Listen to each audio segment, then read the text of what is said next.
Hello everyone, welcome to my channel. Unit 1 हम grade 9 का complete कर चुके हैं। अब हम यूनिट 2 की तरफ जाएंगे, लेकिन यूनिट 2 की तरफ जाने से पहले आपको यूनिट 1 जो है वो माइंड में रखना है।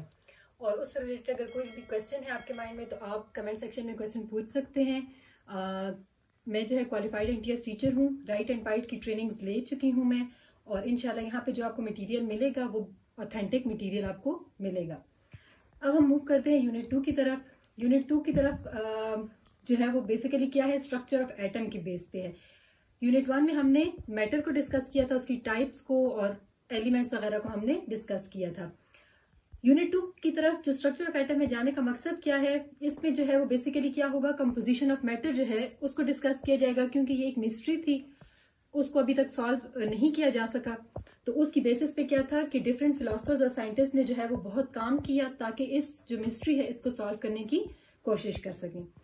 जो वर्क स्टार्ट किया था वो ग्रीक फिलोसफर था, उनका नेम था डेमोक्रिटस। उन्होंने स्टार्ट किया था, उन्होंने फर्स्ट टाइम ये बात प्रपोज की थी कि मैटर जो है वो फर्दर जो पार्ट्स में टूट सकता है, उन पार्ट्स को उसने टाइनी पार्टिकल्स का नाम दिया और ये कहा कि ये जो पार्ट्स हैं ये फर्दर इनडिविजिबल हैं, मतलब जो टाइनी पार्टिकल्स बनेंगे मैटर से उसको आप फर्दर नहीं तोड़ सकते।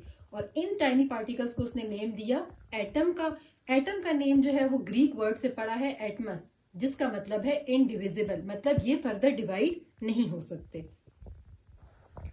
सो स्टूडेंट्स, हम इस चैप्टर में कवर करेंगे स्ट्रक्चर ऑफ एटम को, आइसोटोप्स को, और एटम्स की जो स्ट्रक्चर की तरफ जो एक्सपेरिमेंट्स होते गए स्टेप वाइज उनको हम डिस्कस करेंगे। जो टर्म एटम था वो फर्स्ट यूज हुआ 400 BC में, और उसके बाद एटम से रिलेटेड कोई जो काम है वो नहीं हुआ टिल 19th सेंचुरी। ठीक, 19th सेंचुरी के बाद फिर इस पे फर्दर काम हुआ, और वो काम किसने किया, जॉन डेल्टन एक साइंटिस्ट थे जो कि बेसिकली क्या थे, इंग्लिश स्कूल टीचर थे। उन्होंने डिफरेंट एक्सपेरिमेंट्स परफॉर्म किए और उन एक्सपेरिमेंट्स का कंक्लूजन ये था कि मैटर जो है वो टाइनी पार्टिकल से बना है, मतलब उसने ये कंफर्म कर दिया था कि मैटर जो है वो टाइनी पार्टिकल से बना है। उसने जो टाइनी पार्टिकल्स थे उनको कंपेयर किया सॉलिड बॉल्स से और कहा कि ये जो बॉल्स लाइक स्ट्रक्चर है ये फर्दर इनडिविजिबल है, मतलब ये फर्दर डिवाइड नहीं हो सकता। फिर उन्होंने अपने एक्सपेरिमेंट की बेसिस पे एक थ्योरी पेश की जिसको नेम किया डेल्टन एटॉमिक थ्योरी के नाम से, और वो कब प्रपोज की, 1808 में। उस थ्योरी में उन्होंने कुछ पॉइंट्स डिस्कस किए, तो वो उस के जो मेन पोस्टुलेट्स थे वो हम 1 by 1 डिस्कस करेंगे। एक्सपेरिमेंट्स की बेसिस पे जो थ्योरी पेश की गई उसका पहला पॉइंट ये था कि मैटर जो है वो किससे बना है, एटम्स से। एटम्स से जो है वो मिलके मैटर कंपोज होता है। अब एटम जो है वो बेसिकली क्या है, इनडिविजिबल है, वो फर्दर डिवाइड नहीं हो सकता।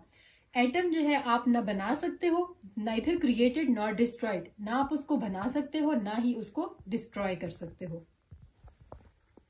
डेल्टन एटॉमिक थ्योरी का जो फोर्थ पोस्टुलेट है वो ये कहता है कि एटम्स जो है वो अगर पार्टिकुलर एलिमेंट, क्योंकि हम कहते हैं ना एलिमेंट जो है वो किससे बनता है, एटम्स से मिलके बनता है, तो जिन एटम्स से वो मिलके बनेगा वो आइडेंटिकल होंगे साइज में, मास में, शेप में। फिफ्थ पोस्टुलेट जो डेल्टन एटॉमिक थ्योरी है उसका क्या कहता है, वो कहता है कि जो डिफरेंट एलिमेंट्स हैं उनके एटम्स आपस में डिफरेंट होंगे तमाम प्रॉपर्टीज में, उनकी प्रॉपर्टीज सेम नहीं होंगी। फिर सिक्स में वो ये कहता है कि जो एटम्स हैं वो आपस में कंबाइन हो सकते हैं, और वो किस उस पे होंगे, स्मॉल होल नंबर्स के रेशियो में वो कंबाइन होंगे और कोई भी कंपाउंड या एलिमेंट जो है वो कंपोज कर सकते हैं। सेवंथ ये कहता है कि जो केमिकल रिएक्शंस हैं वो किस बेसिस पे होते हैं, या वो कॉम्बिनेशन की बेसिस पे होंगे और या वो सेपरेशन की बेसिस पे। एटम्स या कंबाइन होंगे या फिर वो आपस में सेपरेट होंगे, तो तब हमारे पास केमिकल रिएक्शन जो है वो अकर करेगा। सो ओवरऑल जो डेल्टन एटॉमिक थ्योरी है वो किस चीज पे बेस करती है, वो 2 लॉज पे बेस करती है। नंबर 1 लॉ है law of conservation of mass, जो कि ये स्टेट करता है कि मास can neither be created nor be destroyed, मतलब जो ओवरऑल मास है, अगर केमिकल रिएक्शन हो रहा है, जो रिएक्टेंट की साइड है और जो प्रोडक्ट्स की साइड है, वहां पे जो एटम्स या एलिमेंट्स यूज हो रहे हैं तो उनका ओवरऑल मास सेम रहेगा। यहाँ से अगर कोई कमी बेशी आई है तो वो वहां पे पूरी हो जाएगी, मतलब ओवरऑल जो रिएक्शन है आपका बैलेंस रहेगा। सेकंड जो इस लॉ पे बेस करता है वो ये है लॉ ऑफ कांस्टेंट कंपोजिशन, कि एटम्स जो है वो फिक्स्ड रेशियो में आपस में कंबाइन होते हैं और तब ही कोई प्रोडक्ट बनता है। ओके, हमने डेल्टन एटॉमिक थ्योरी के पोस्टुलेट्स हमने डिस्कस कर लिए। ये जो थ्योरी थी ये एक्सेप्ट की गई साइंटिस्ट कम्युनिटी की तरफ, लेकिन कुछ इसमें एक्सेप्शनल केसेस थे, कुछ पॉइंट्स को ये थ्योरी जो है वो क्लैरिफाई नहीं कर पा रही थी। बेसिकली केमिस्ट्री क्या है, ये बहुत सारे अनआंसर्ड क्वेश्चंस की उस पर बेस करती है, तो आप उसमें हर चीज को क्लियर नहीं कर सकते। तो जो एक्सेप्शंस थी वो क्या क्या थी, पहली ये था कि एटम जो है वो फर्दर सब डिवाइड हो सकता है। कैसे? क्योंकि वो बना हुआ है न्यूट्रॉन, प्रोटॉन एंड इलेक्ट्रॉन से। ये हम आगे जो थ्योरीज होंगी ना उनमें डिस्कस करेंगे। सेकंड जो पॉइंट नहीं क्लियर हो पाया था वो क्या था कि एटम के जो मतलब एलिमेंट के जो एटम्स हैं वो बाकी चीजों में तो चले आइडेंटिकल हो सकते हैं, लेकिन मास में वो आइडेंटिकल नहीं हो सकते। क्यों? क्योंकि जब हम आगे आइसोटोप्स का टॉपिक करेंगे तो उसमें ये पॉइंट आपको क्लियर हो जाएगा। थर्ड जो था, डाल्टन एटॉमिक थ्योरी ने ये कहा था कि जो मास है एटम है वो neither be created nor be destroyed, लेकिन ये पॉसिबल है।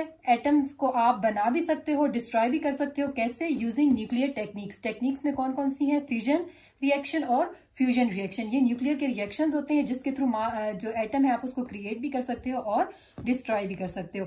तो अप टू सम एक्सटेंट ये थ्योरी जो है वो बहुत सारे कॉन्सेप्ट्स को क्लियर कर पाई, लेकिन जो ये 3 पॉइंट्स है उनको ये क्लैरिफाई नहीं कर सकी। नेक्स्ट वीडियो होगी उसमें हम रदरफोर्ड मॉडल को डिटेल से डिस्कस करेंगे। तो आपने अगर इस थ्योरी से रिलेटेड कोई क्वेश्चन हो तो आप कमेंट सेक्शन में पूछ सकते हैं। तब तक के लिए अल्लाह हाफिज।